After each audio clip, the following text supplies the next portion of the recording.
নমস্কার, আমি দেবাশিস সাহা। আন একাডেমি থেকে আমি এসেছি আমাদের অপশনালের হিস্ট্রি, অপশনাল হিস্ট্রি আলোচনা করবার জন্য। আমি বিগত কয়েকটা দিনে ক্লাস নিয়েছিলাম এবং যে টপিকগুলো আমি ধরে, ধরে আলোচনা করেছিলাম, তার মধ্যে সবচেয়ে ইম্পোর্টেন্ট ছিল আমাদের Bengal renaissance period. Bengal renaissance পিরিয়ডের আমি একটা কোয়েশ্চেনস আমি লেখাবো ঠিক করেছি, মানে এখানে দিয়ে দেবো। সেটা হচ্ছে আমাদের এই নবজাগরণ সম্পর্কে যে ডিবেটটা আছে, আমাদের বেঙ্গলের নবজাগরণটা কতখানি হয়েছিল তার ডিবেটটা নিয়ে একটু আলোচনা করবার জায়গা রয়েছে, সেটা আমি বলবো। অলরেডি আমি ইয়ং বেঙ্গল, বিদ্যাসাগর এবং রাজা রামমোহন রায় এই ৩ টে নিয়ে বলেছি। এই সিরিজের এই কোয়েশ্চেনটা আমার ইচ্ছে আছে আমি কালকে নেক্সট ক্লাসে আমি নিয়ে আসবার। কিন্তু আমাদের স্টুডেন্টরা বারে, বারেই একটা কথা বলছে, "স্যার মডার্ন ইন্ডিয়ার একটা কোয়েশ্চেনস লিস্ট হলে খুব ভালো হয়। সেটা একটু ধরে, ধরে আলোচনা করে দেবেন।" আমি নিশ্চয়ই সেটা একটু আলোচনা করব এবং তার আগে আমি একটু কথা বলে দিই যে কোয়েশ্চেন মার্কস এবং তার ভেরিয়েশন গুলো নিয়ে আমি একটু কথা বলবো। তার আগে আমি একটু দেখিয়ে দিই আমাদের যারা এখনো পর্যন্ত সাবস্ক্রাইব করেনি তাদের উদ্দেশ্যে আমি বলছি, তারা একটু দেখে নিক। এই যে আমি দেবাশিস সাহা, আমার যে DSSR এই রেফারেল কোডটা আছে, এই রেফারেল কোডটা দিয়ে সবাই ভর্তি হোক। এখানে 10% ডিসকাউন্ট তোমরা পাবে। ক্লিয়ার? এবং তোমরা পুজো কেটে গেছে। আমি বুঝতে পারছি অনেক খরচ খরচা হয়েছে তোমাদের। তবুও তোমরা চেষ্টা করো একটা পকেট মানি থেকে আমাদের এখানে ভর্তি হওয়ার। এখানে প্লাস ক্লাস পাবে।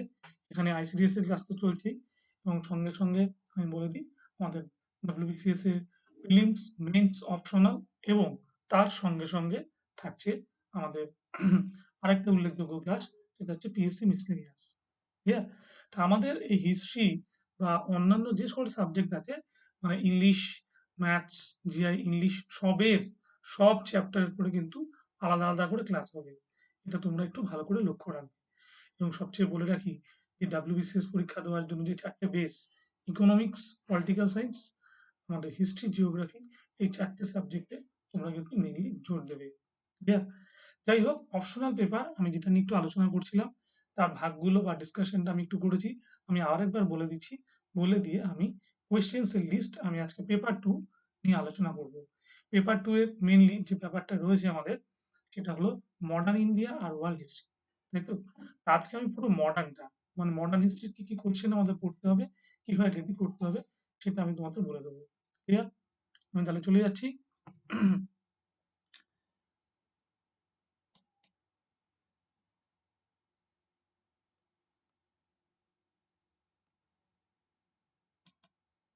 কোয়েশ্চেন লিস্টে আমি যাচ্ছি। একটু ভালো করে খেয়াল করো।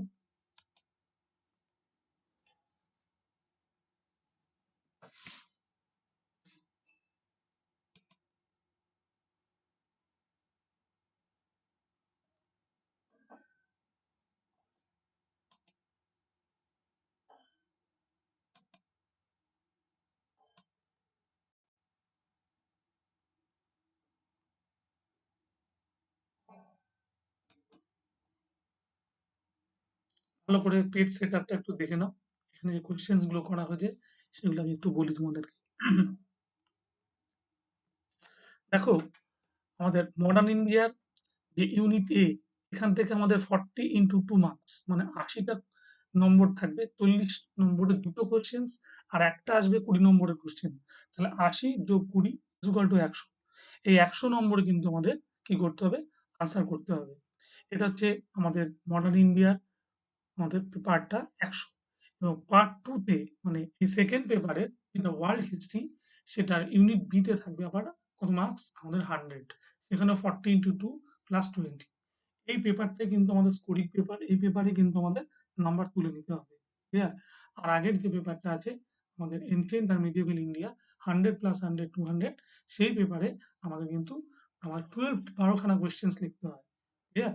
সেখান থেকে যে সময়টা বাঁচিয়ে লিখতে হয় তার থেকে আমাদের এই পেপারটা কিন্তু লেখার জায়গা থাকছে হাফ অ্যান আওয়ার করে আমরা লেখার সুযোগ পাচ্ছি। ক্লিয়ার? বেশ। এবার আমরা একটু দেখিয়ে দিই। প্রথমে যে কোয়েশ্চেন্সটা আমি চ্যাপ্টার অনুযায়ী রেখেছি, দেখো, analysis the circumstances leading to the grant of Deewani to the east India company in 1765। What was the significance of the event? Clear? এটা BCS 2017 সালে এসেছিল কোশ্চেনটা। ভালো করে শোনো। আমাদের এই যে সিলেবাসটা যেটা ধরে আমাদের আলোচনা করা আছে, সেই মডার্ন ইন্ডিয়াটা শুরু হয়েছে 1707 থেকে। ক্লিয়ার? সেখান থেকে পুরো হিস্ট্রিটা রয়েছে এবং 1707 থেকে পুরোপুরি রয়েছে 1964, মানে এজ অফ জওহরলাল নেহেরু পর্যন্ত। এবার আমি বলে দিই, যেটা আমাদের রয়েছে আমাদের 1707 থেকে, তার মানে আমাদের ঔরঙ্গজেবের মৃত্যুর পর থেকে মুঘল সাম্রাজ্যের যে পতন শুরু হলো, সেখানে জাগিরদারি ক্রাইসিস, সেখানে অ্যাগ্রেরিয়ান ক্রাইসিস, ক্লিয়ার? আমাদের তারপরে হচ্ছে মুঘল দরবারের দল ও দলীয় রাজনীতি, এই জায়গাগুলো সব ধরে ধরে রয়েছে। তার সঙ্গে রিজিওনাল পাওয়ার মানে অযোধ্যা, তারপর হচ্ছে আমাদের হায়দার টিপুর নেতৃত্বে হচ্ছে মহীশূরের উত্থান কিভাবে হলো, এবং হায়দার টিপু ছাড়াও আরো একটা জায়গা রয়েছে হায়দার টিপু ছাড়াও, সেটা হচ্ছে আমাদের সাদাত খান বুরহানুদ্দৌলাকে উদ্যোগে আমাদের অযোধ্যায় স্বাধীনতা, এবং বেঙ্গল নবাবে মুর্শিদ কুলি খান থেকে শুরু রয়েছে এবং সিরাজ পর্যন্ত এখানটায় রয়েছে। এবং তারপর যেটা রয়েছে আমাদের ইম্পর্টেন্ট চ্যাপ্টার, সেটা হচ্ছে বেঙ্গল রেনেসার একটা চ্যাপ্টার রয়েছে, এবং বেঙ্গল রেনেসার আমি বললাম বিদ্যাসাগর, রাজা রামমোহন রায়, আমাদের ইয়ং বেঙ্গল মুভমেন্ট, এবং সেই সঙ্গে সঙ্গে আমাদের রয়েছে এই ডিবেটটা, বেঙ্গল রেনেসার ডিবেট। এবং তারপরে পরে আমি যেটা বলবো ইম্পর্টেন্ট চ্যাপ্টার যেটা রয়েছে, সেটা হচ্ছে আমাদের 1857 রিভোল্ট, 1857 সালের মহাবিদ্রোহ। 1857 সালের মহাবিদ্রোহের সঙ্গে সঙ্গে আমি আরেকটু বলবো যে এখানে যে কোল ভিল মুন্ডা যে বিদ্রোহগুলো হয়েছিল, সেগুলো কিন্তু উল্লেখ আছে। ক্লিয়ার? তারপরে এখানে রয়েছে আমাদের সমাজ সংস্কার বা আমাদের হচ্ছে ভারতের সংস্কৃতি, সেখানে হচ্ছে যে ব্রাহ্ম সমাজ, প্রার্থনা সমাজ, আর্য সমাজ, এখান থেকে শুরু হয়েছে। ঠিক আছে? তারপরে ওই জায়গাটা থেকে শুরু করে স্টার্ট করে একদম চলে গেছে আমাদের কাস্ট মুভমেন্টের দিকগুলো, দেওবন্দ মুভমেন্ট, ঠিক আছে? আমাদের দেওবন্দ আরবি মুভমেন্ট এগুলো সব রয়েছে। এইখান থেকে আমাদের তারপরে শুরু হয়েছে আমাদের সংগ্রামশীল জাতীয়তাবাদ, এবং সংগ্রামশীল জাতীয়তাবাদের এখানে মডার্ন ইন্ডিয়ার একদম মেইন কোর পার্ট যেটা রয়েছে, সেটা হচ্ছে কেন ভারতবর্ষের সংগ্রামশীল জাতীয়তাবাদের উদ্ভব হলো। সেই সঙ্গে সঙ্গে সংগ্রামশীল জাতীয়তাবাদের সঙ্গে সঙ্গে রয়েছে আমাদের খুবই ইম্পর্টেন্ট কতগুলো পার্ট, জাতীয় কংগ্রেসের উত্থান, মডারেট এক্সট্রিমিস্ট, এই জায়গাটা রয়েছে। এবং তারপর আমাদের থরে থরে গানে গান্ধীজির উত্থানের পর্ব, এবং গান্ধীজির উত্থানের পর্বের পর আমরা দেখতে পাই এখানটা রয়েছে কি আমাদের আরেকটা ইম্পর্টেন্ট চ্যাপ্টার, সেটা হচ্ছে আমাদের ওই non cooperation, civil disobedience, quit India movement, এবং তারপরে সুভাষচন্দ্র বোস এবং আইএনএর অ্যাক্টিভিটিস, মুসলিম পলিটিক্স, ক্লিয়ার? এবং তার সঙ্গে সঙ্গে ভারত ভাগ, এবং তারপরে নেহেরু যুগ, এই পোর্শনটা রয়েছে। এছাড়া বঙ্গভঙ্গের একটা আলাদা বাংলার পোর্শন হয়, সেই জায়গাটা একটু আলাদা করে মেনশন করব। যাই হোক, আমি খুব সংক্ষিপ্তভাবে সিলেবাসটা বললাম। এবার আমি একটু কোয়েশ্চেন্স গুলো আলোচনা করব। যেমন বলছে, analysis the circumstances leading to the grant of Deewani to the east India company in 1765। 1765 সালে, ঠিক আছে, আমাদের দিওয়ানি, আমাদের গ্র্যান্ট অফ দিওয়ানি, দিওয়ানি কিভাবে স্প্রেড করেছিল, আমাদের সেটা তাৎপর্য কি ছিল, এই একটা ভালো প্রশ্ন। পরের question, how far it could be correct two state the Rammohan Roy was father of modern India, হয়ে গেল। এবং কি করে রাজা রামমোহন রায়কে আমাদের আধুনিক ভারতের জনক বলা যাবে, সেই জায়গাটা রয়েছে। Comment on the role of Raja Rammohan Roy as the architect of Indian renaissance. Clear? Raja Rammohan রায়কে আমাদের ভারতের রেনেসাঁর যে অগ্রদূত বলা হয়, কেন বলা হবে, সে একটা রয়েছে। Would you consider রাজা রামমোহন রায় the father of modern India? রাজা রামমোহন রায়কে আধুনিক ভারতের জনক বলা হবে কেন? হলো। নেক্সট, তারপরের যে কোয়েশ্চেন রয়েছে, what claim does Raja Rammohan Roy have to the title of father of modern India? দেখো, কোয়েশ্চেনের কত রকম ভাবে ভেরিয়েশন হয়েছে। 2006, 2007, 2010, 2017, 4টে বছরের কোয়েশ্চেন্স কিরকম ভাবে ঘুরিয়েছে, কিন্তু কোয়েশ্চেনের ফিগারটা একই রকম। ফাদার অফ মডার্ন ইন্ডিয়া মানে আমাদের রামমোহন রায়কে আধুনিক ভারতের জনক কতখানি বলা যাবে, বা ইন্ডিয়ান রেনেসাঁতে রাজা রামমোহন রায়ের ভূমিকা কতখানি ছিল। ফাদার অফ ইন্ডিয়ান রেনেসাঁ আমরা যেহেতু রাজা রামমোহন রায়কে বলি। Would you consider Rammohan Roy as the father of modern India? এখন একই রকম কোশ্চেন, এবং এই 4টে কোশ্চেনের ধরনও কিন্তু একরকম। 6, 7, 10, 17, 4বার পরপরই কোশ্চেনটা আমাদের এসছে। 3 নম্বর কোশ্চেনে দেখো, briefly discuss the issue of Indian entrepreneurship. 1905 থেকে 1947 সালে আমাদের কি বলছে, আমাদের অন্টারপ্রেনারশিপটা কি ছিল, মানে এখানে ভারতের দেশীয় শিল্পের যে উদ্যোগ সেটা আমাদের ওই 5 থেকে 47, মানে আমাদের বঙ্গভঙ্গের সময় থেকে 47 সাল পর্যন্ত সময় কতখানি প্রভাব বিস্তার করেছিল তারই একটা লম্বা ইতিহাস। Next, define and explain economic nationalism in India with the reference to a few, বলছে concrete issue in the 19th and 20th century। Clear? দেখো এখানটা কি বললো, define and explain economic nationalism, ভারতের অর্থনৈতিক জাতীয়তাবাদ in India with reference to a few, বলছে concrete issue. আর এটা একটা কংক্রিট ইস্যু কি ছিল যেটা 19th সেঞ্চুরি 20th সেঞ্চুরিতে আমাদের কি হয়েছিল, আমাদের এগিয়ে নিয়ে গেছিল। Briefly discuss the history of western education. Clear? আমাদের পাশ্চাত্য শিক্ষার বিস্তার কি হয়েছিল। Briefly discuss the history of western education, পাশ্চাত্য শিক্ষার বিস্তার আমাদের কিভাবে কাজ করেছিল। এটা 2015 এবং 2017 দুবার এসেছিল। Next, write an account of the character of the revolt of 1857 with special emphasize on dissent. হলো, বলছে write an account of the character of the revolt of 1857, 1857 সালে মহাবিদ্রোহের চরিত্র কি ছিল। এই প্রশ্নটা যে কতবার এসছে, কত রকম ভাবে এসছে তোমার ধারণা করতে পারবে না। আবার বললো, would you call the mutiny of 1857 the first national war of independence.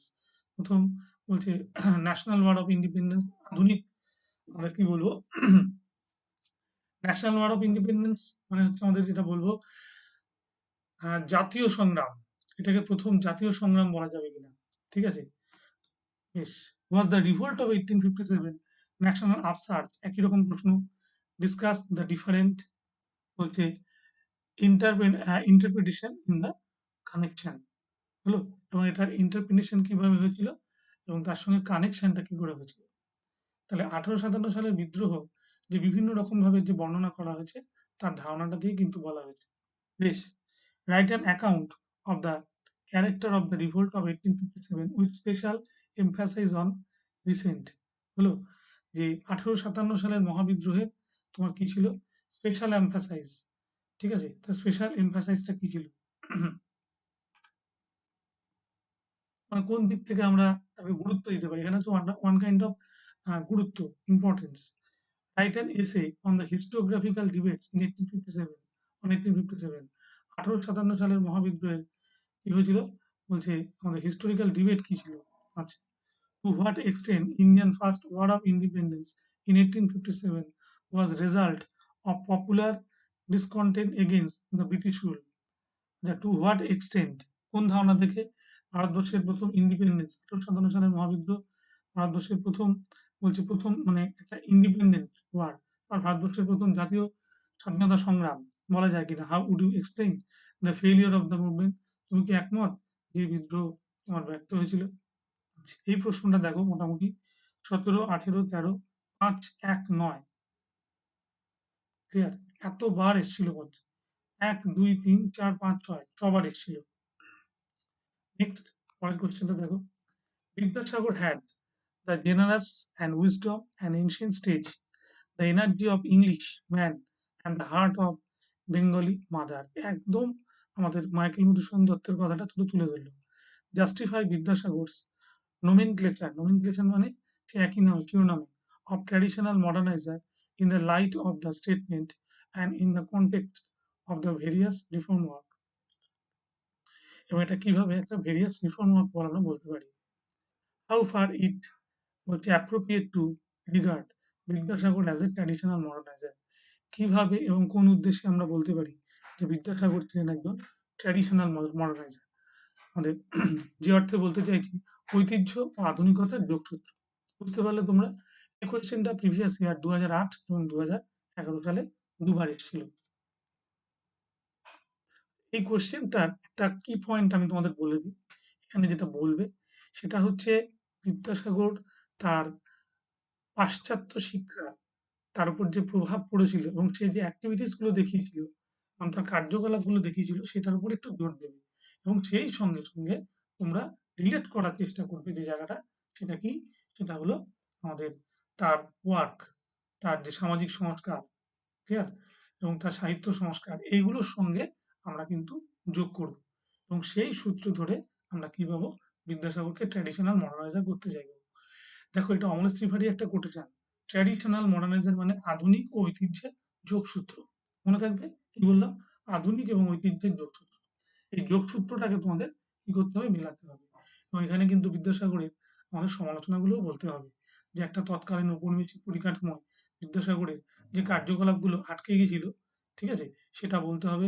এবং সেই সঙ্গে সঙ্গে বিদ্যাসাগর যে পরাশর সংহিতা থেকে উল্লেখ করলেন যে বিধবাদের বিবাহ দেওয়া যায়, এবং তার জন্য তাকে যে একটা অসহিষ্ণুতার মধ্যে পড়তে হয় এবং সেটাকে তিনি কাটিয়ে ওঠেন এবং কাটিয়ে উঠে কাজ করেন, সেটা কিন্তু আমাদের খুব ভালো করে মনে রাখতে হবে।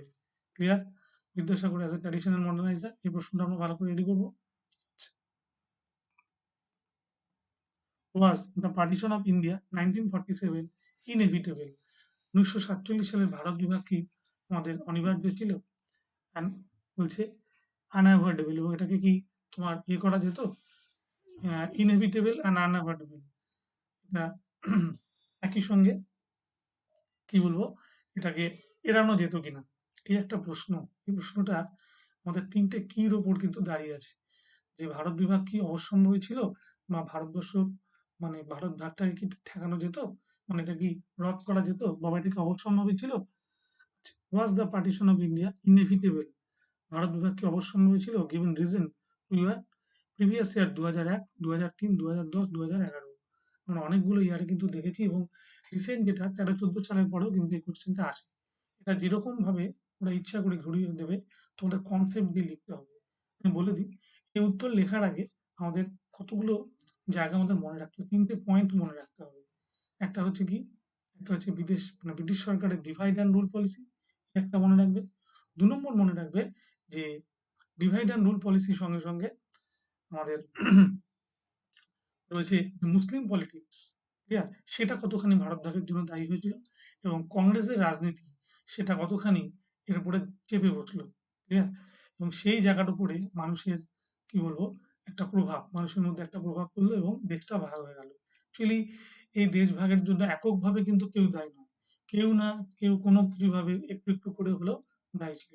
সেই জায়গাটা কিন্তু আমাদের আনসারে ক্লিয়ার করতে হবে। ক্লিয়ার? নেক্সট, পরের প্রশ্ন, Haidar Ali was born to create an empire and Tipu to lose one? Haidar Ali তোমার কি হয়েছিল, ওয়াজ বর্ন টু ক্রিয়েট, জন্মেছিলেন হায়দার জন্মেছিলেন হচ্ছে তোমার সৃষ্টি করার জন্য, এবং টিপু জন্মেছিলেন তা ধ্বংস করার জন্য। উইলকিন্সের একটা বিখ্যাত মন্তব্য, এটা যে একটা প্রশ্ন হয়, এখানে দেখাতে হয় হায়দার এবং টিপুর মেন কার্যকলাপগুলো, এবং সেইখানে বলতে হয় যে হায়দার আলী এবং টিপু সুলতানের কোথায় তাদের কি ছিল, আমাদের ল্যাকটা ছিল। অ্যাকচুয়ালি হায়দার আলী সত্যি কথা বলতে গেলে ব্রিটিশ শক্তির সেই শক্তির সঙ্গে লড়েনি, কিন্তু টিপুকে সেটা লড়তে হয়েছিল, এবং আলটিমেটলি কি হলো, টিপুকে সেখান থেকে ওভারকাম করতে পারলেন না টিপু, এবং সেখানে টিপু যুদ্ধে পরাস্ত হলো। Yeah. Write a note on the new awakening in India in the 19th century. ঠিক আছে, write a note on the new awakening in the 19th century. ঊনবিংশ শতাব্দীতে যে ভারতবর্ষে যে নবজাগরণ হয়েছিল, ঠিক আছে, সেটা একটা বর্ণনা করো। নিউ অ্যাওয়েকেনিং মানে এখানে ওয়ান কাইন্ড অফ একটা নবজাগরণ। আবার ওই কোশ্চেনটাকে বলছি, on the 19th century India is the period of social and cultural renaissance, discuss it. ঊনবিংশ শতাব্দীতে 19th সেঞ্চুরিতে India is the period of social and cultural renaissance. এই পিরিয়ডটাতে মানে কি বলবো, 19th সেঞ্চুরিতে কিভাবে আমাদের আহ, যে কালচারাল রেনেসাঁ, সাংস্কৃতিকভাবে একটা নবজাগরণ হয়েছিল, সেটা আমাদের আলোচনা করতে হবে। Previous year 2012, 2015।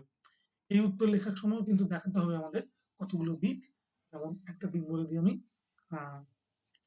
ইম্পর্টেন্ট জায়গা, সেটা হচ্ছে নবজাগরণের সূচনাটা কিভাবে হচ্ছে, এবং সেখানে মধ্যবিত্ত ভারতীয়দের কতখানি অবদান রয়েছে, এবং সেটা জনমানসে কতখানি প্রভাব ফেলছে, এবং সাধারণ মানুষ সেটার আস্বাদন কতখানি করতে পারছে, বা এটা একটা হোক্স কিনা, ঠিক আছে, এই জায়গাটা কিন্তু ধরতে হবে। এবং বিভিন্ন ঐতিহাসিক বিভিন্ন রকমভাবে একটা ডিবেটের মাধ্যমে ব্যাখ্যা করেছেন, সেই ব্যাখ্যাটা আমাদের কিন্তু আলোচনার মধ্যে রাখতে হবে। বেশ, write a critical note on the deindustrialization in India with special reference to its causation, course, and overall impact on the economy. Write a critical note on the deindustrialization নিয়ে আলোচনা করো ইন ইন্ডিয়া উইথ স্পেশাল রেফারেন্সটা কোথায় দেবে? বলছে causation of course and overall impact on the economy, এবং এটা ইকোনমির উপরে কিভাবে প্রভাব বিস্তার করেছিল। নেক্সট পরের কোশ্চেন আছে analysis the impact of the colonial rule behind deindustrialization of Indian economy. কি বললাম? Analysis the impact of the colonial রুলের উপরে ইম্প্যাক্ট কি ছিল behind the deindustrialization of Indian economy, এবং সেটা এই ডিইন্ডাস্ট্রিয়ালাইজেশন ইন্ডিয়ান ইকোনমির উপরে কতখানি প্রভাব বিস্তার করেছিল। নেক্সট পরের প্রশ্ন, how did young Bengal movement influence the cultural and social in 19th century Bengal. Young Bengal movement কিভাবে cultural and social 19th century বেঙ্গলে কিভাবে আমাদের কি বলবো একটা প্রভাব বিস্তার করেছিল। ঠিক আছে, culture and social in 19th century Bengal. Young বেঙ্গলের যে একটা অবদান যেটা আমরা আলোচনা করেছিলাম সেখানে একটু ডিসকাস করতে হবে। তাহলে এর মধ্যমণি কে ছিলেন? ডিরোজিও।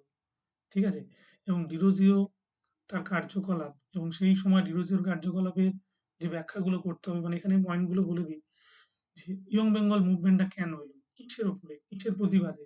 ঠিক আছে, এবং লক্ষ্য করে দেখা যাবে যে ব্রাহ্ম আত্মীয় সভা তখন তৈরি হয়েছে, এবং আত্মীয় সভা তৈরি হওয়ার মধ্যেই ভারতবর্ষের একটা অত্যাধুনিক চিন্তা ভাবনা এসেছিল, এবং অত্যাধুনিক চিন্তা ভাবনা নিয়ে তারা কাজ করেছিল। এবং এখানে ডিরোজিও তার পুরোধা ছিলেন, কিন্তু ডিরোজিও সমাজ সংস্কার করতে বলেছিলেন এবং আমাদের প্রাচীন কুসংস্কারগুলোকে মানে প্রেজুডিসগুলোকে ওভারকাম করতে বলেছিলেন। কিন্তু দেখা গেছে যে সেটা অতিরিক্ত মানে বাড়াবাড়ির জায়গায় চলে গেছিল, এবং ডিরোজিও মারা যাওয়ার পরে তার মানে যারা শিষ্যরা ছিল তারা সম্পূর্ণ রকমভাবে গাইডেন্স হারিয়ে ফেললো এবং শেষ হয়ে গেল। ক্লিয়ার? এটা কিন্তু ভালো করে মনে রাখবে। নেক্সট আমি একটু বলছি,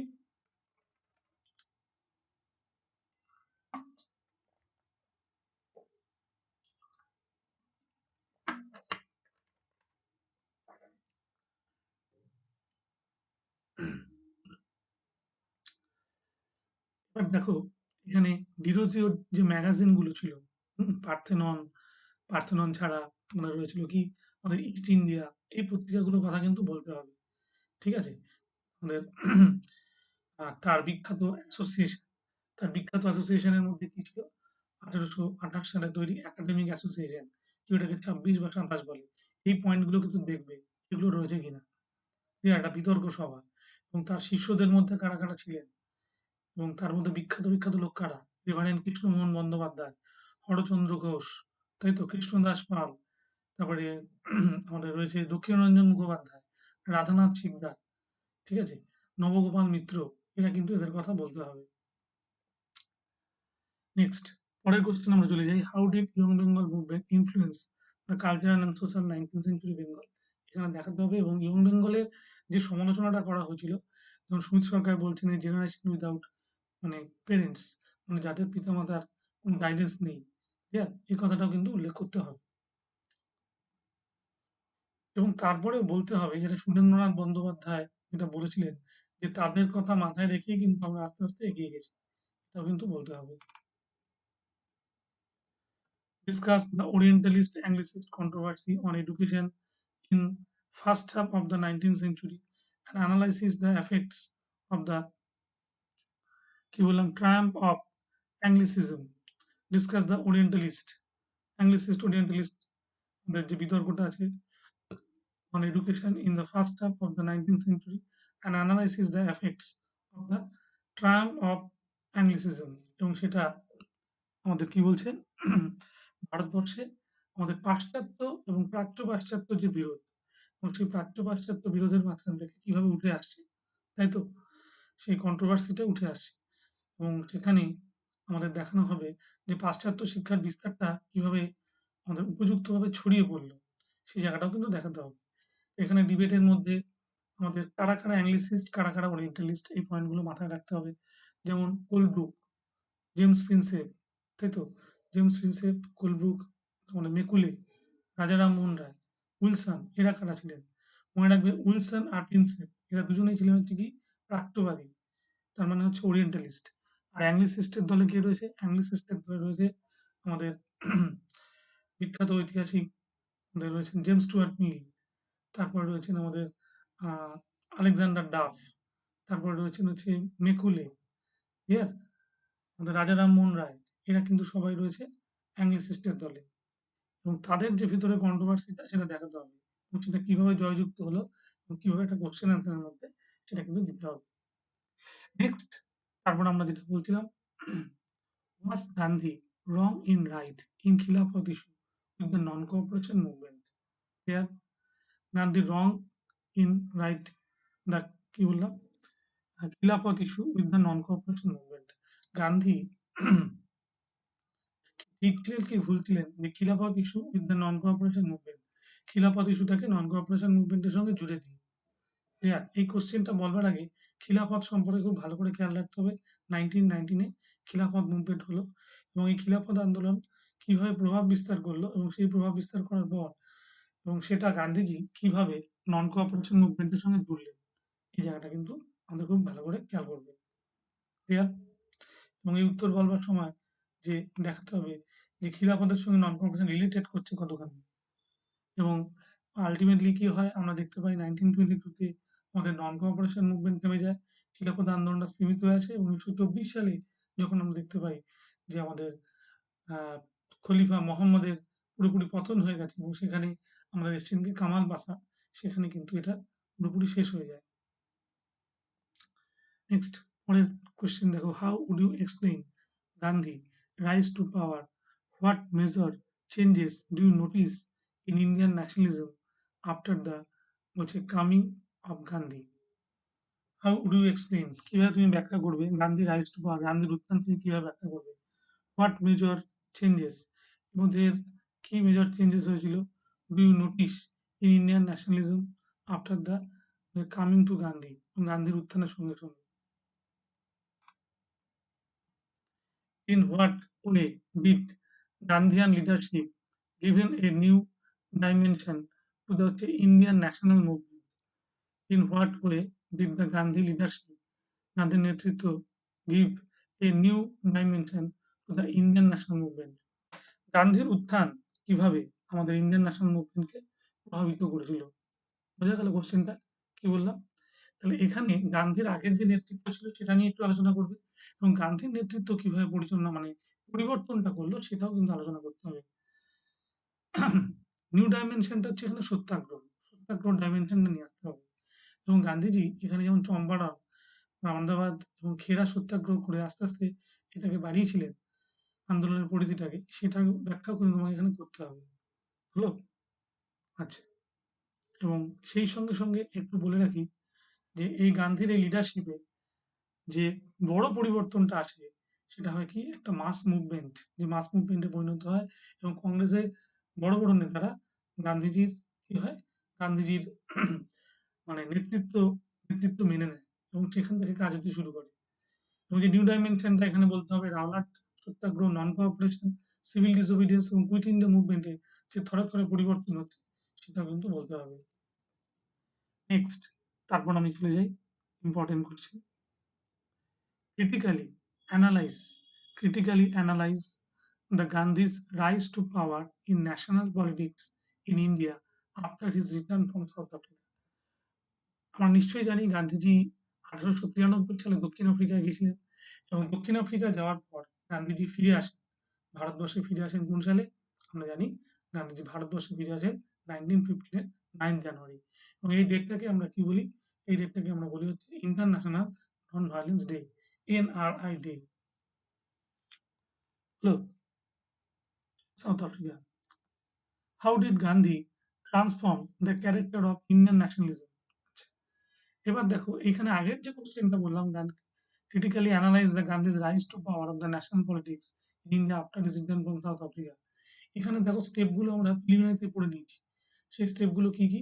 যে গান্ধীজি সাউথ আফ্রিকা থেকে ফিরে আসার পর দেশের মধ্যে চম্পারণ সত্যাগ্রহ 17 সালে, 18 সালে আমাদের কি করলেন আহমেদাবাদ এবং 18 সালে খেড়া সত্যাগ্রহ উনি করলেন।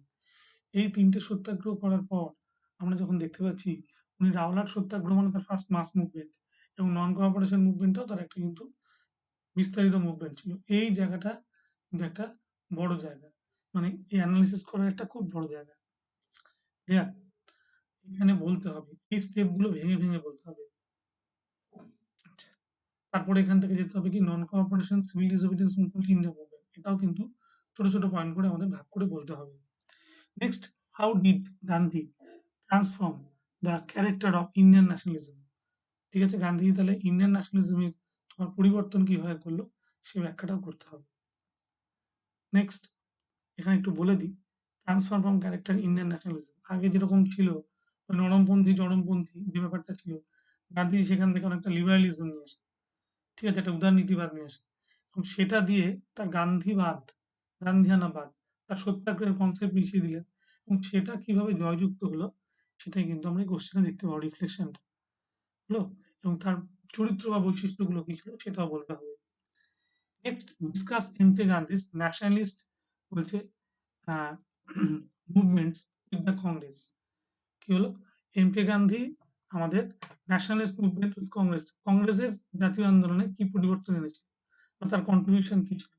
তাহলে বুঝতেই পারছো আমাদের কংগ্রেসে থাকাকালীন গান্ধীজি 1924 সালে নিশ্চয়ই মনে আছে বেলগাঁও অধিবেশনে উনি প্রেসিডেন্ট হয়েছিলেন, এবং তার আগে 1920 সালে নন কোঅপারেশন এবং 1930 সালে সিভিল ডিসোবিডিয়েন্স মুভমেন্ট করেছিলেন, এবং তারপর এটা ধাপে ধাপে কি হয়েছিল কুইট ইন্ডিয়া মুভমেন্ট, এবং সেই সঙ্গে সঙ্গে গান্ধীর আদর্শবাদী নেতারাও যে আগের দিকে তার মুভমেন্ট গুলো করেছিল, যেমন ইন্ডিভিজুয়াল সত্যাগ্রহ 1940, এগুলো কিন্তু একটু একটু করে ব্যাখ্যা করতে হবে পয়েন্টের মধ্যে। ক্লিয়ার? সবই কিন্তু গান্ধীজি কংগ্রেসের সামনে রেখেই এটা করেছিল। Next question. Describe the circumstances leading to the introduction of the permanent settlement. Here, let's discuss the circumstances leading to the introduction of the permanent settlement. Permanent settlement এর তোমার কি বলবো বর্ণনা করতে বলছে কিভাবে এর পরিবর্তনটা হয়েছিল, তাই তো? সার্কামস্টেন্স বিভিন্ন ভাগে ভাগে এর পরিবর্তনটা কিভাবে এসেছিল। Discuss it's merits and demerits, এবং এর মেরিটস এবং ডিমেরিটস কি ছিল।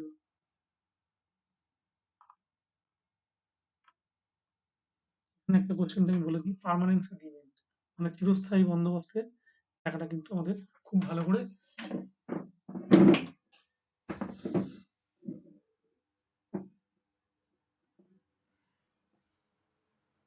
ব্যাখ্যা করতে হবে।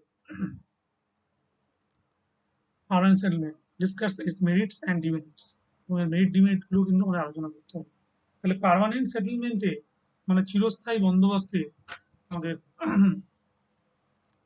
যে জায়গাটা রয়েছে সেই চিরস্থায়ী বন্দোবস্তটা কিসের পরিপ্রেক্ষিতে এলো 1793 সালে, তার আগে ভূমি রাজস্ব ব্যবস্থা কি ছিল সেই ব্যাখ্যা করতে হবে, এবং সেই ভূমি রাজস্ব ব্যবস্থা থেকে আস্তে আস্তে এই পার্মানেন্ট সেটেলমেন্টে যেভাবে পৌঁছলো সেই ব্যাখ্যাগুলো কিন্তু বলতে হবে।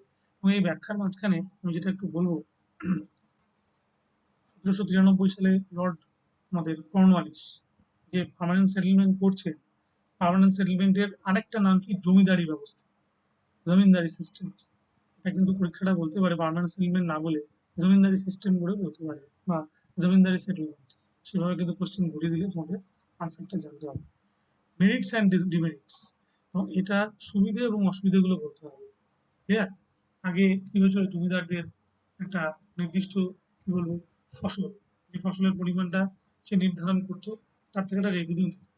এবারে ঠিক করা হলো, একটা টার্গেট দিয়ে দেওয়া হলো যে এই সময়ের মধ্যেই তাকে দিতে হবে, এবং না দিতে পারলে তার কি হবে, সেখান থেকে সে পিছিয়ে যাবে, মানে সে জমিদারি প্রয়োগ করে নেওয়া হবে, এবং সানসেট ল, সূর্যাস্ত নিয়ম অনুযায়ী তাকে কি করা হবে, তার জমিদারি প্রয়োগ করে নেওয়া হবে। ক্লিয়ার? এবং এতে কি হলো, জমিদার তার জমির সত্ত্ব হারালো, এবং এই যে জমিদারিত্ব সত্ত্ব হারালো, এটাকে কি বলছে আমাদের ওয়ান কাইন্ড অফ একটা খুব সুন্দর টার্মস এখানে ইউজ করা হয়, বেনাবোলেট ব্লান্ডার। বেনাবোলেট ব্লান্ডার মানে কি, উপকারী ভুল, উপকারী ভুল। কারণ লর্ড কর্নওয়ালিস একটু উপকার করতে গেছিল, কিন্তু সেটা একটা ব্লান্ডারে পরিণত হলো। এই ব্যাখ্যাটা এখানে করতে হবে। Why was permanent settlement introduced? কিভাবে আমাদের পার্মানেন্ট সেটেলমেন্ট ইন্ট্রোডিউস করলো, and what was impact in Bengal's বলছে রুরাল ইকোনমি, এবং বেঙ্গল রুরাল ইকোনমিতে তার প্রভাব কি ছিল। হলো বেশ, এখানে দেখো ইম্প্যাক্ট যখন বেঙ্গল রুরাল ইকোনমিতে ইম্প্যাক্ট বলছে, আমাদের জমিদার তার জমি হারিয়ে ফেললো এবং কৃষকও তার কাজের মানে সুযোগটা হারালো। জমিদারের জমি থাকলে কৃষক কাজ করতে পারতো, এবং জমিদারের জমি চলে যাওয়ার পর কৃষক সেখানে কাজ করার কোনো সুযোগ পেল না। সেখান থেকে জমিদার এবং কৃষক দুজনেই কিন্তু কি হলো, আমাদের লুজার হলো। বেশ। Why did East India Company introduce permanent settlement in 1793? 1793 সালে কি হলো, ইস্ট ইন্ডিয়া কোম্পানি কিভাবে পার্মানেন্ট সেটেলমেন্ট করলো। ঠিক আছে, মনে থাকবে ইস্ট ইন্ডিয়া কোম্পানি কিভাবে পার্মানেন্ট সেটেলমেন্ট করেছিলেন তার একটা সুন্দর ব্যাখ্যা। এই ব্যাখ্যাতে আমি একটু আলোচনা করে দিই। পার্মানেন্ট সেটেলমেন্ট যখন বলছে পরিস্থিতিতে, মানে পরিস্থিতিটাকে দেখাতে হবে, দহশালা পাঠশালায় যে ব্যবস্থাগুলো ছিল সেগুলো কিন্তু উল্লেখ করতে হবে। Analyzes the impact of colonial rule on Indian agrarian economy, with special reference to the permanent settlement in Bengal, in Rayatwari settlement in Madras. ঠিক এই জায়গাটাই আসে যে আমাদের পার্মানেন্ট সেটেলমেন্টের পরে জায়গাটা analysis the impact of colonial rule. Colonial রুলে ইন্ডিয়ান কি বলছে agrarian economy, Indian agrarian economy with special reference. Special রেফারেন্সটা কি দিতে হবে? টু পার্মানেন্ট সেটেলমেন্ট, পার্মানেন্ট সেটেলমেন্টের উপর দিতে হবে in Bengal and ryotwari settlement in Madras, এবং রায়তওয়ারি সেটেলমেন্ট মাদ্রাসে কিভাবে হয়েছিল সেই ব্যাখ্যাটা করতে হবে। বেশ, এবং বলে দিই প্রথমে হচ্ছে কি এসেছিল, প্রথমে এসেছিল আমাদের মনে রাখবে রায়তওয়ারি সেটেলমেন্ট, তারপরে এসেছিল কি মহলবাড়ি। রায়তওয়ারি মানে এখানে কৃষকের কাজ, আর মহলবাড়ি মানে মহল বা স্টেটের কাজ। এখানে জমিদার এবং রায়ত দুজনের কি কাজ ছিল সেটা একটু বলতে হবে। Write a note on the role of Subhash Chandra Bose in the Indian freedom struggle. Write a note on the role of Subhash Chandra Bose. Subhash চন্দ্র বোসের ভূমিকা কি ছিল in the Indian freedom struggle. Critically analysis the role of Subhash Chandra Bose in the struggle for Indian freedom. এই যে সুভাষ চন্দ্র বোসের কোশ্চেনটা দেওয়া হলো, সেই কোশ্চেনটার মধ্যে আমাদের যেটা একটু আলোচনা করতে হবে বলে দিই আমি। এখানে হচ্ছে সুভাষ চন্দ্র বোসের পুরোপুরি পলিটিক্যাল কেরিয়ারটা আলোচনা করতে হবে, রাজনৈতিক রাজনৈতিক আলোচনা আন্দোলনটা আলোচনা করতে হবে। সুভাষ বোস কিভাবে আমাদের ভারতবর্ষের স্বাধীনতা সংগ্রামে এলে দেশবন্ধু চিত্তরঞ্জন দাসকে মাথায় রেখে, এবং সেখানে নন কোঅপারেশন মুভমেন্টে তার হাতে করি, এবং সেখান থেকে আস্তে আস্তে কিভাবে তিনি আমাদের কলকাতার মেয়র হওয়া, কর্পোরেশনের মেয়র হওয়া, এবং সেখান থেকে সিভিল ডিসোবিডিয়েন্স মুভমেন্টে যোগ দেওয়া, এবং আস্তে আস্তে আমাদের 38 এবং 39-এ 38 ও 39 সালে হরিপুরা এবং ত্রিপুরী কংগ্রেস অধিবেশনের প্রেসিডেন্ট হওয়া, এবং সেখান থেকে সুভাষচন্দ্র বোস এক্সপেলড হচ্ছে এবং রেজিগনেশনটা দিচ্ছেন আমাদের কংগ্রেস থেকে, এবং রেজিগনেশন দেওয়ার পর সুভাষচন্দ্র বোস কি করছেন আমাদের 1939-এ ফরওয়ার্ড ব্লক বলে একটা নতুন দল তৈরি করছেন, এবং তারপর 1940-তে তার ভারত রক্ষা আইন ভেঙে গেল, তার কারণে উনি ভালোয়েল মনুমেন্ট সত্যাগ্রহ করলেন, এবং তার জন্য তাকে জেলে যেতে হলো। এবং এই জেলে যাওয়ার পরে সুভাষচন্দ্র বোস আমাদের কি করেছিলেন, সুভাষচন্দ্র বোস আর দেশে ফিরে আসতে পারেননি, এবং তারপর তার আন্দোলনগুলো চলতেই থাকে।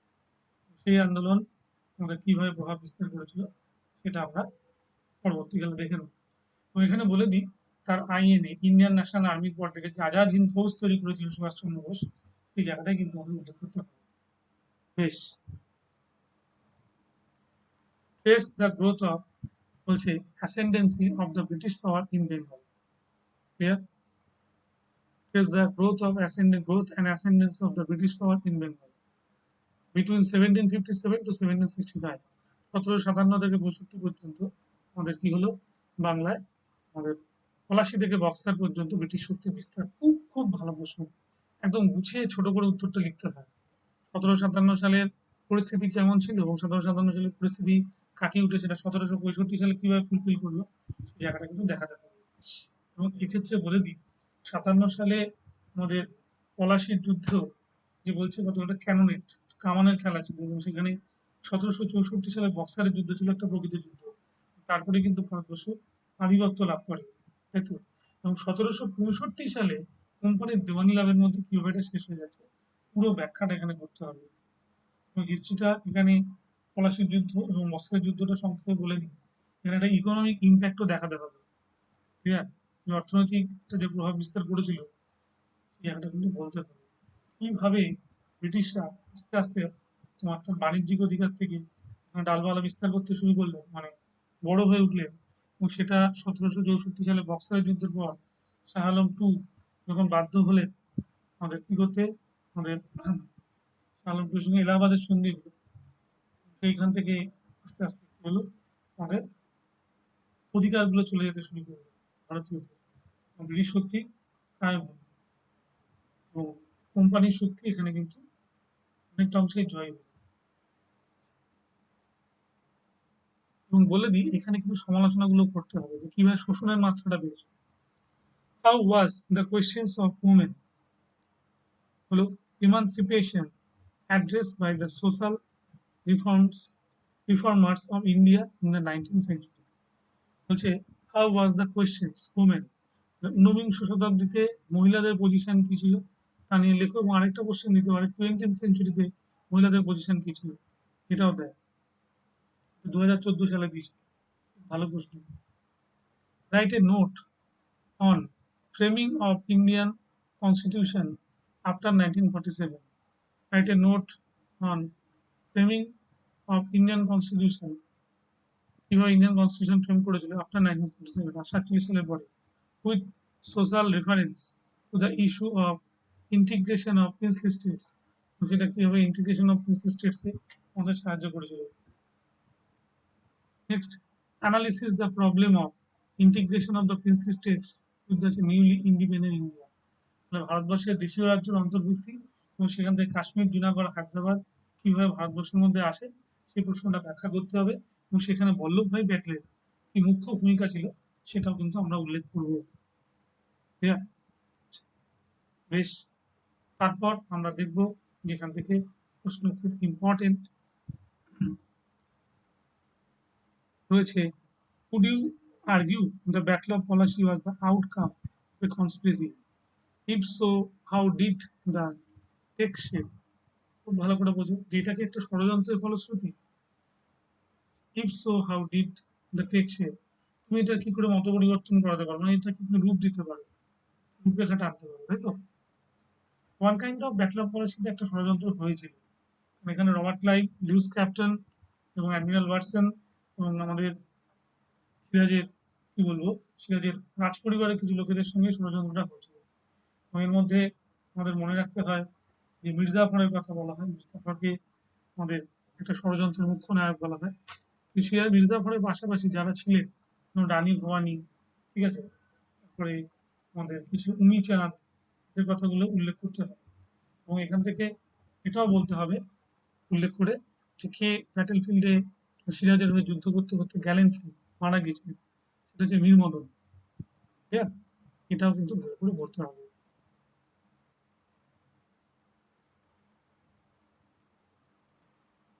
এবং এটা কনস্পিরেসি কোন দিক থেকে না, এখানে রজতকান্ত রায়ের পলাশী ষড়যন্ত্র, সেকালের সমাজ, বা সুশীল চৌধুরীর পলাশী রচনা কাহিনী থেকেও তুমি নতুন তথ্য নিতে পারবে, যেখানে তোমরা মুট করতে পারবে। How it is an over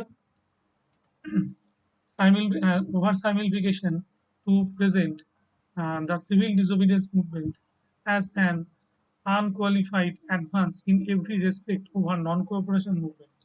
হলো, বলছে would you be an over simplification of present the civil disobedience movement? Over simplification আমরা কি করবো সিভিল ডিসোবিডিয়েন্স মুভমেন্টে, এখানে উল্লেখ করতে হবে, মানে এই সিভিল ডিসোবিডিয়েন্স মুভমেন্ট কিভাবে চলছিল তার ব্যাখ্যাটা কিন্তু আমাদের যেতে হবে। Every respect one non cooperation movement, এবং তার একটা প্রভাব মানে নন কোঅপারেশন মুভমেন্টের সাথে কিভাবে রিলেট করে। দেখো একটা ভালো কথা বলে দিই, নন কোঅপারেশন মুভমেন্টের মুখ্য উদ্দেশ্য ছিল পূর্ণ স্বরাজ, ঠিক আছে, এবং সিভিল ডিসোবিডিয়েন্স মুভমেন্টের মধ্যে মুখ্য উদ্দেশ্য সিভিল মানে কি বলবো পূর্ণ স্বরাজের দাবি, এটাও কিন্তু ছিল।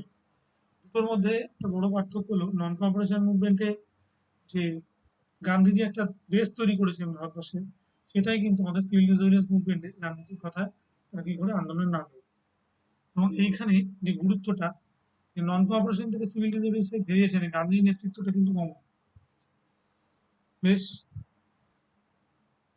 Advance in every respect over non cooperation movement. এবার এখান থেকে সিডিএমটাকে আমরা কি করবো, নন কোঅপারেশন কিভাবে লিঙ্ক আছে এই লিঙ্কটা করবো, উত্তরটা আমরা খুঁজে পাবো। হলো, দেখে নাও ভালো করে। Would it be oversimplification of present the civil disobedience movement and unqualified advance in every respect over non-cooperation movement? হয়ে গেল। পরের question, examine the nature of mass participation in the quit India movement. 1942 সালে আমাদের কি হয়েছিল, এই যে mass মুভমেন্টে আমাদের examine the nature of mass participation in the quit India movement. Quit India মুভমেন্টে মাস পার্টিসিপেশনটা কি হয়েছিল। বেশ, এখানে জনগণ কিভাবে যোগদান করেছিল সেটাই কিন্তু বলতে হবে। জনগণের যোগদান মানে গান্ধীজির এখানে গ্রেপ্তার হয়ে যাওয়া, গান্ধীজির গ্রেপ্তার হয়ে যাওয়ার পর যারা নেতৃত্ব দিলেন তারা কিভাবে এখানে নেতৃত্বটা দিলেন। যেমন হচ্ছে এখানে অরুণা আসফ আলী, যাকে heroine of quit India movement বলা হয়েছে। তারপর অরুণা আসফ আলীর পর এখানে ছিলেন জয়প্রকাশ নারায়ণের একটা ভূমিকা ছিল, তিনি উনি আন্ডারগ্রাউন্ড হয়েছেন। জয়প্রকাশ নারায়ণ ছাড়াও মানে সুচেতা কিবালিনী একটা বড় ভূমিকা ছিল, রাম মনোহর লোহিয়ার একটা বড় ভূমিকা ছিল। এগুলো কিন্তু ব্যাখ্যা করতে হবে। হ্যাঁ, এবং এটা কোন দিক থেকে চরিত্র কি ছিল সেটাও ব্যাখ্যা করতে হবে। Analysis the activities of moderate Congress, it be correct to call A middle class. ঠিক আছে, activities of moderate Congress, moderate কংগ্রেসের অ্যাক্টিভিটির সঙ্গে কি লিঙ্ক ছিল, it be correct to call it middle class. ঠিক আছে, এবং এটা মধ্যবিত্ত সমাজের সঙ্গে এটা কিভাবে যুক্ত হয়েছিল। Activities of moderate Congress, moderate কংগ্রেসের যদি মানে তাদের ভূমিকাটা কি ছিল, আধুনিক কি বলবো মডারেট, মডারেটদের ভূমিকাটা এখানে কি ছিল, নরমপন্থীদের, নরমপন্থীদের কথাটা কিন্তু আলাদা করে তোমাদের বলতে হবে। Critically analyzes the strength and weakness of the early leaders of the Indian National Congress. হলো, critically analyzes the strength and weakness of the early leaders of the Indian National Congress. এটা ক্রিটিক্যালি অ্যানালিসিস করতে হবে যে কিভাবে Indian National Congress ওদের কি করেছিল, week করে দিয়েছিল, দুর্বল করে দিয়েছিল। strength and weakness of the early leaders of the Indian National Congress, নরমপন্থী রাজনীতির যে দুর্বলতাগুলো ছিল সেটা একটু আমাদের উল্লেখ করতে হবে, এবং এই দুর্বলতাগুলো ব্যাখ্যা করতে হবে। তাদের যে আবেদন নিবেদন নীতি, এবং এই আবেদন নিবেদন নীতিটা কতখানি মানুষের কাছে পৌঁছেছিল এবং কতখানি মানুষ গ্রহণ করেনি সেই জায়গাটা কিন্তু বলতে হবে। এবং নরমপন্থী থেকে কিভাবে চরমপন্থীর উত্থান, এবং চরমপন্থীর উত্থানের মাঝখানে গান্ধীজি এসে সেটা পরিবর্তন কিভাবে করলো সেই ব্যাখ্যাটাও কিন্তু আমাদের দিতে হবে। নেক্সট, পরের question, what led to the growth of extremism in the ranks of the Indian National Congress. Clear, এই যে এক্সট্রিমিজম আমাদের সংগ্রামশীল, যে আমাদের একটা কি বলবো জাতীয়তাবাদের পরে যেটা এসেছিল এক্সট্রিমিজম মানে চরমপন্থাবাদ, হলো ইন্ডিয়ান ন্যাশনাল কংগ্রেস এসেছিল। হোয়াই ডিড ইট ফেল, কেন এটা ফেল করলো। What was the social character of extremism in Indian politics, what was the social character, সামাজিক চরিত্র কি ছিল of extremism in Indian politics, Indian পলিটিক্সে এর চরিত্র এটা কি কাজ করেছিল, what was the social character. মানে সোশ্যাল ক্যারেক্টার মানে এখানে বলতে চাইছি যে সামাজিক, যে সামাজিক পরিবর্তনটা কিভাবে কাজ করেছিল ইন্ডিয়ান পলিটিক্স। তার মানে সমাজ সংস্কার আমাদের এক্সট্রিমিজমটাকে কিভাবে এগিয়ে নিয়ে গেছে। এখানে বলতে গেলে দয়ানন্দ সরস্বতীর যে ভূমিকাটা ছিল তার কথা একটু উল্লেখ করতে হয়। তিনি যেভাবে আমাদের কি বলবো মুম্বাই থেকে পাঞ্জাবের মধ্যে তিনি যে বিস্তার করেছিলেন একটা জাতীয়তাবোধ, সেটা ছড়িয়ে পড়লো, তার থেকে যে একটা এক্সট্রিমিজম গ্রো করলো। বা এখান থেকে এটাও বলতে পারি আমরা বিপিন চন্দ্র পাল, অরবিন্দ ঘোষ বা লালা লাজপত রায়ের সোশ্যাল অ্যাসপেক্টে সেটা কিভাবে বিস্তার লাভ করালো সেটাও কিন্তু আমাদের ব্যাখ্যা করতে হবে। How did extremism in India politics originated and grow, কিভাবে আমাদের এই চরমপন্থা আমাদের গ্রো করলো, বিস্তার লাভ করলো। উড ইউ বলছে interrupt this movement in terms of social and class discontent. হলো, সোশ্যাল যে interrupt the movement in terms of social and class হচ্ছে ডিসকন্টেন্ট, ভালো করে বুঝতে হবে। এটা একটা সামাজিক সামাজিক প্রেক্ষাপটে কিভাবে একটা দূরত্ব তৈরি করবে, সোশ্যাল অ্যান্ড ক্লাস ডিসকন্টেন্ট, দুজনের মধ্যে একটা ডিসকন্টেন্ট তৈরি করবে। তাই তো প্রিভিয়াস ইয়ার 2001, 2008, 2009 এক্সট্রিমিজম কোশ্চেনটা কতভাবে ঘোরানো হচ্ছে। হলো, what was the nature of the Congress politics in the 20th century India. বলছে nature of the Congress politics, কংগ্রেসের রাজনৈতিক চরিত্রটা কি ছিল 20th সেঞ্চুরি, ব্যাখ্যা করতে হবে এটা। এবং it is a marched question of Congress moderate and extremist হচ্ছে অর্গানাইজেশন। এটা কি বলা যায় এটা একটা march question Congress moderate extremism organization, যে কংগ্রেসটা একটা মডারেট আর এক্সট্রিমিজমের একটা সেন্টার। প্রিভিয়াস ইয়ার 2015 সালে কোশ্চেন দিয়েছিল, conceptual question. Nature of Congress politics in 20th century India, এখানে বলছে it is marched question Congress moderate and extremist. ঠিক আছে, মডারেট এবং এক্সট্রিমিজম যেভাবে লিঙ্ক করেছিল এটা বলতে হবে। এবার দেখো এখান থেকে আমি যাই, briefly discuss the India independent act 1947। এটা ভীষণ ভালো প্রশ্ন। 2014 সালে যে ভারত শাসন আইন, 2014 সালে ভারত শাসন আইনের বৈশিষ্ট্যগুলো কি ছিল, এই কোশ্চেনটা অ্যাকচুয়ালি আমাদের অনেকটাই পলিটিক্যাল সায়েন্স ক্লাসের প্রশ্ন, এটা হিস্ট্রিতে পড়তে হয় আমাদের। Indian national independence act actually যে আমাদের ভারত স্বাধীনতার সময় যে এসেছিল সেটা কিভাবে প্রভাব বিস্তার করবে, মানে সেটার বৈশিষ্ট্যগুলো কি ছিল। তাহলে একদম ওই অ্যাক্টের ধারাগুলো ধরে ধরে বলতে হবে, ইনফরমেশন গুলো দিয়ে যেতে হবে। ঠিক আছে, 18 জুলাই 1947 থেকেই কিন্তু আমাদের কি এসেছিল, আমাদের এখান থেকেই কিন্তু আমাদের এই পার্টিশন অফ ইন্ডিয়ার একটা আভাস পাওয়া গেছিল। যার সূত্র ধরেই আমরা কি দেখতে পাই 18 জুলাইয়ের পরে আমাদের 14 আগস্ট এবং 15 আগস্ট ভারত স্বাধীন হয়। ঠিক আছে, 3 জুন প্ল্যান মাউন্ট ব্যাটেনে ক্লিয়ার 47 সালে, এবং তারপরে হচ্ছে আমাদের 30 আমাদের 18 জুলাই 1947, এটা কিন্তু আমাদের কাজ করেছিল। ঠিক আছে, মানে খুব তাড়াতাড়ি দ্রুত হয়ে গেল ব্যাপারটা। কোন দিক থেকে, যে আমাদের ইন্ডিয়ান ইন্ডিপেন্ডেন্ট অ্যাক্ট যে ধারাগুলো ছিল সেগুলো আমাদের লর্ড মাউন্ট ব্যাটেনের সময় হচ্ছে, সেগুলো কিভাবে প্রভাব বিস্তার করছে সেটা কিন্তু লিখতে হবে। হিস্ট্রির নিয়ম হচ্ছে ওই যে ব্যাখ্যাগুলো আছে সেগুলোকে ধরে ধরে একটু অ্যানালাইসিস করা চেষ্টা করবে, ছোট বাট ছোট হবে লেখা। The treaty of Salbai restored the status quo and value as both of parties, Maratha and British, reverted to the old territorial boundaries.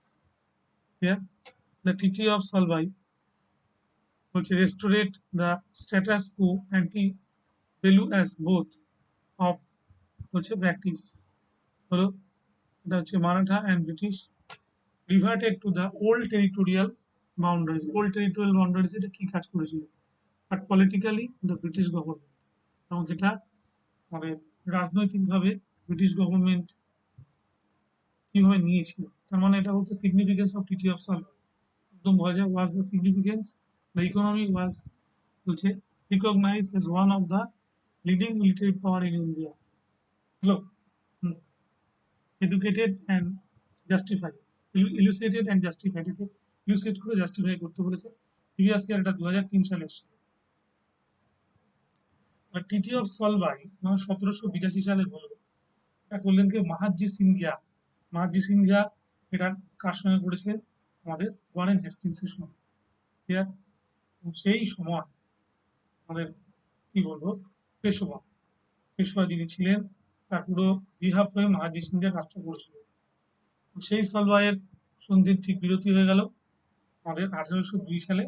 আবার কি হলো, আংলো মহীশূর ওয়ার শুরু হলো 1802 সালে। আবার কি বললাম, সলভাই সন্ধির পরে বেসিনের সন্ধি হলো, এবং এই বেসিনের সন্ধি কিন্তু আমাদের ডেকে নিয়ে আসলো আমাদের পরবর্তী কি বলবো যুদ্ধ, তাই তো।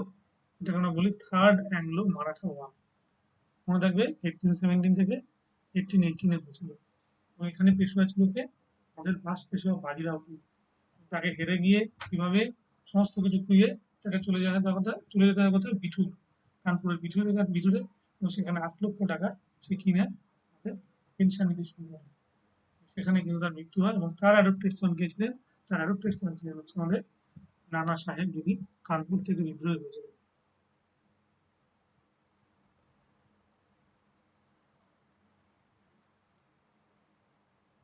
ক্লিয়ার, এবার বলছে identify the major role in the Swadeshi movement in Bengal. Major role, তাই তো, identify the major trends in Swadeshi movement in Bengal. Swadeshi movement বাংলাতে মেজর ট্রেন্ডস কি এনেছিল, মুভমেন্টটা খুব ভালো করে ধরতে হবে।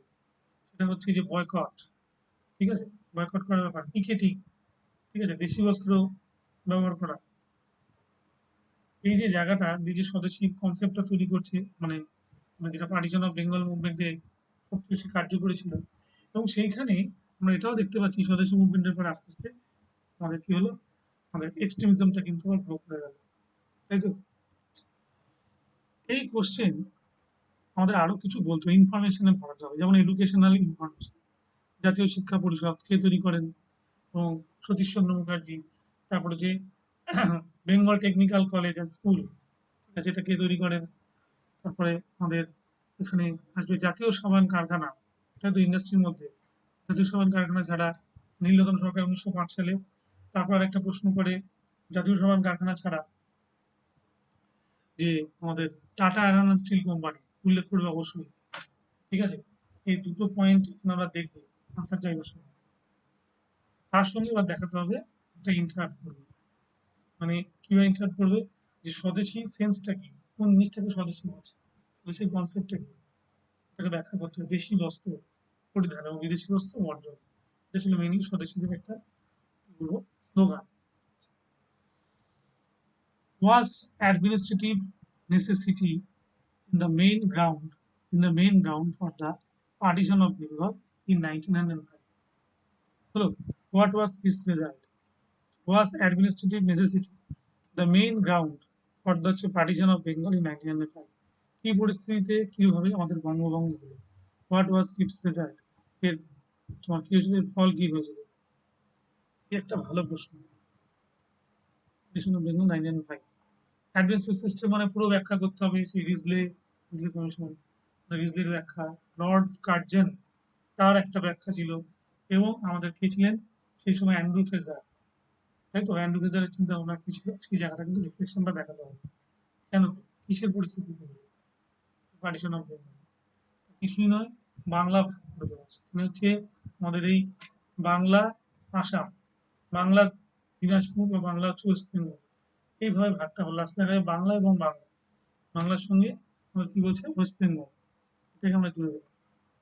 বাংলা দিনাজপুর তাও হতে পারে এখানে একটা আনসার।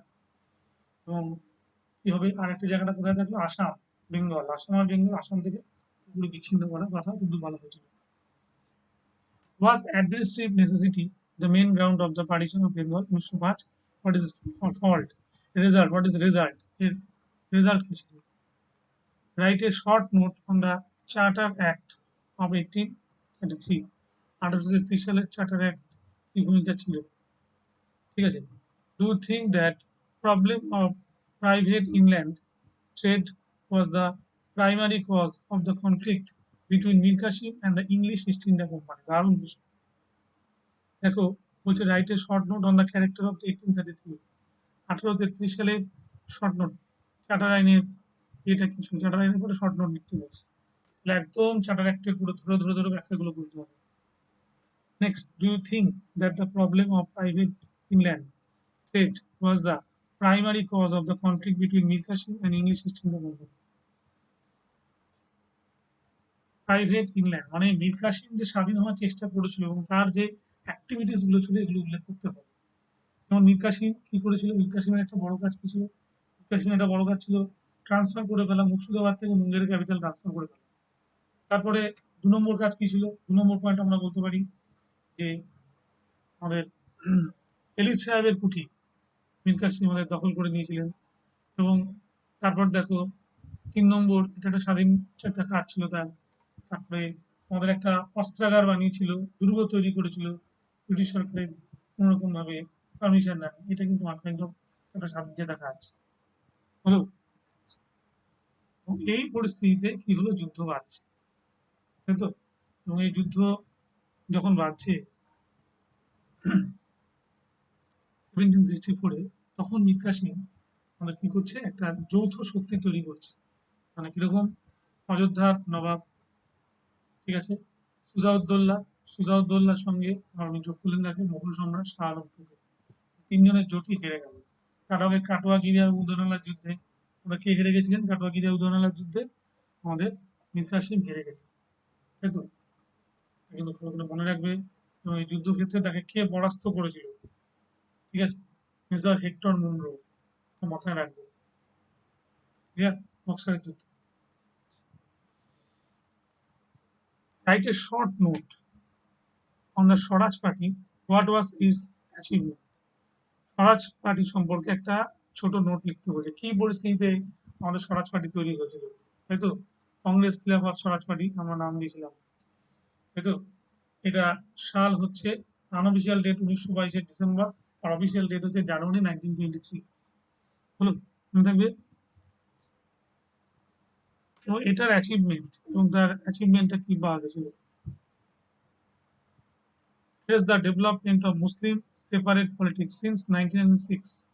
মুসলিম সেপারেট পলিটিক্সটা 1906 সালে কিভাবে কার্যকরী হয়েছিল, till the ultimate fulfilment of the Pakistan movement. হলো, trace the development of Muslims, কি বললাম, state politics since 1906 till the হচ্ছে আলটিমেট ফুলফিলমেন্ট, এবং এটা আলটিমেট ফুলফিলমেন্ট কি হয়েছিল of the Pakistan movement.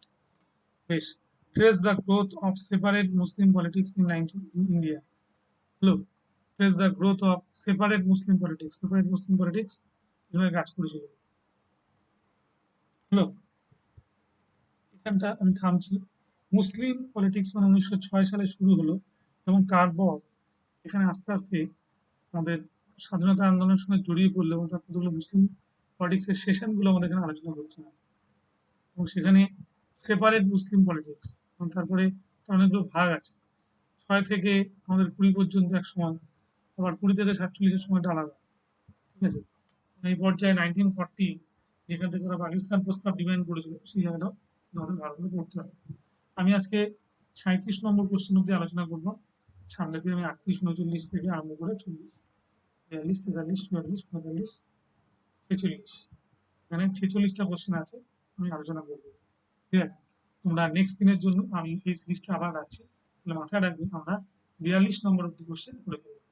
Clear? আমি আবার ফিরে আসছি আগের জায়গায়।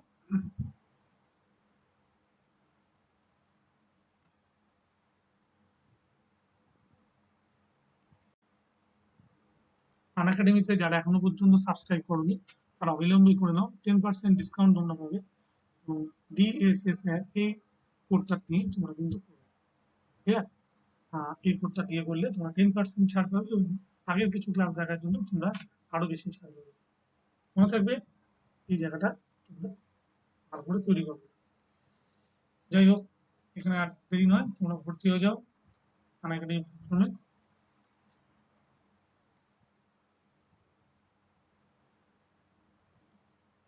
তাহলে আজকে আমরা এই পর্যন্ত আলোচনা করলাম, আমরা দেখালাম কোশ্চেনের ভেরিয়েশন গুলো, আমরা 42টা কোশ্চেন আলোচনা করলাম।